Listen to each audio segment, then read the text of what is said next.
अब हमें डिफरेंस देखना है चार्ज और मास के बीच में, तो चलिए देखते हैं। चार्ज जो है ना आपका, वो पॉजिटिव भी हो सकता है, नेगेटिव भी हो सकता है, और it can be zero also, ठीक। लेकिन जो मास होता है वो हमेशा पॉजिटिव रहेगा। पॉजिटिव नेगेटिव और जीरो की यदि बात करें तो देखो, प्रोटॉन की मैं बात करूँ तो वो पॉजिटिव, इलेक्ट्रॉन की बात करूँ वो नेगेटिव होता है, आपको पता है। और जीरो की बात करें तो देखो, ये जैसे सपोज कोई न्यूट्रल बॉडी है। न्यूट्रल का मतलब क्या होता है, जितने नंबर ऑफ प्रोटॉन उतने ही हमारे नंबर ऑफ इलेक्ट्रॉन प्रेजेंट होंगे। क्या बात क्लियर है? इतनी मतलब प्रोटॉन इलेक्ट्रॉन की संख्या बराबर 4 प्रोटॉन तो 4 इलेक्ट्रॉन। प्रोटॉन पे प्लस चार्ज तो ये प्लस 4, और इलेक्ट्रॉन का माइनस तो ये -4। इनको अगर एल्जेब्रिकली देखो तो +4 -4 विल गिव यू 0, ठीक। तो ये चीज़ हमने देख ली यहाँ पे। मास जो है हमेशा पॉजिटिव रहेगा। दूसरा डिफरेंस है हमारा, charge do not very with speed. अच्छा, इसका क्या मतलब है? तो देखिए, अगर आपको ध्यान हो तो प्रॉपर्टीज़ ऑफ चार्ज में हमने एक प्रॉपर्टी डिस्कस करी थी चार्ज की, दैट चार्ज इज़ इनवेरिएंट, ठीक। तो इसको हमने कुछ इस तरीके से लिखा था।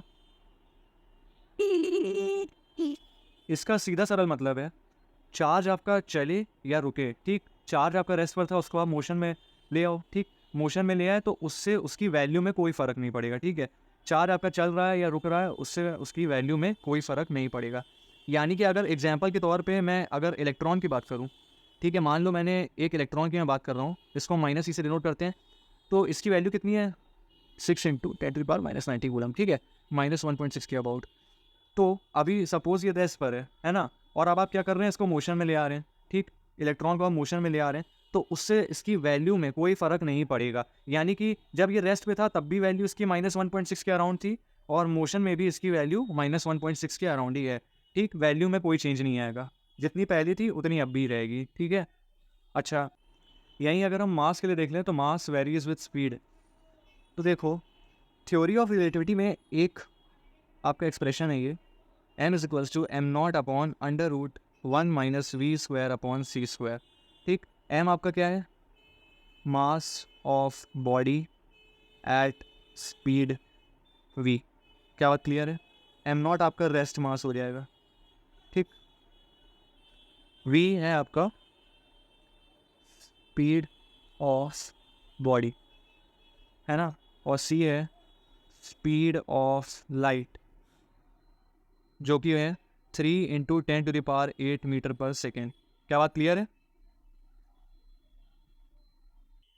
अब देखो, ये जो स्पीड है ना, बॉडी की स्पीड है ना, अगर आप इसको काफ़ी इंक्रीज़ कर दोगे, थोड़ा नहीं काफ़ी इंक्रीज़ कर दोगे, तो क्या होगा, अगर ये टर्म इंक्रीज़ हो रही है ना, वी अगर आपका इंक्रीज़ हो रहा है तो ये पूरी टर्म इंक्रीज़ होगी, है ना। देखो, अगर वी को आप इंक्रीज़ कर रहे हो तो ये इसके साथ जो है v²/c² ये पूरा टर्म ही तो इंक्रीज़ करेगा, है ना। तो जब ये पूरा टर्म इंक्रीज़ करेगा, है ना, v²/c² आपका इंक्रीज़ कर रहा है, ठीक। वी इंक्रीज़ कर रहा था तो v²/c² वाली टर्म इंक्रीज़ करेगी।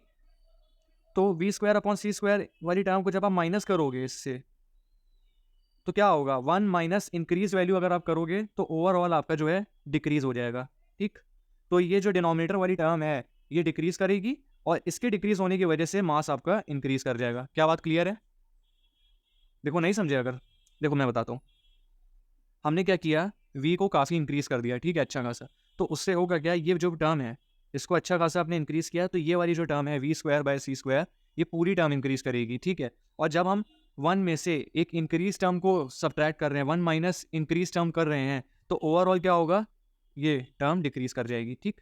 तो जब डिनोमिनेटर आपका डिक्रीज कर गया तो मास तो आपका इंक्रीज ही करेगा ना, ठीक है। तो मास जो है आपका स्पीड के साथ वेरी करता है। क्या बात क्लियर है? ऑलराइट। अच्छा, अब थर्ड डिफरेंस क्या है आपका, charge can not exist without mass, है ना। तो इसका क्या मतलब है, ये भी हम लोगों ने प्रॉपर्टीज़ ऑफ चार्ज में डिस्कस किया था। ये जो चार्ज है वो मास के बिना एग्जिस्ट नहीं कर सकता, यानी कि अगर कोई भी बॉडी जिस पे चार्ज प्रेजेंट है तो उस बॉडी का मास भी ज़रूर होगा, ठीक है। लेकिन ऐसा ज़रूरी बिल्कुल भी नहीं है कि कोई बॉडी है जिसका मास तो है, सपोज, है ना, ये कोई m मास की बॉडी है, मास तो है लेकिन उसका चार्ज भी होगा ही होगा, नहीं, ऐसा ज़रूरी नहीं है। बॉडी जिसका मास m है, ज़रूरी नहीं है कि उसका चार्ज भी हो, लेकिन अगर किसी बॉडी पर चार्ज प्रेजेंट है तो उसका मास ज़रूर होगा, ठीक है। तो इसीलिए charge can not exist without mass, बिना मास के आपका चार्ज नहीं हो सकता बॉडी में, ठीक।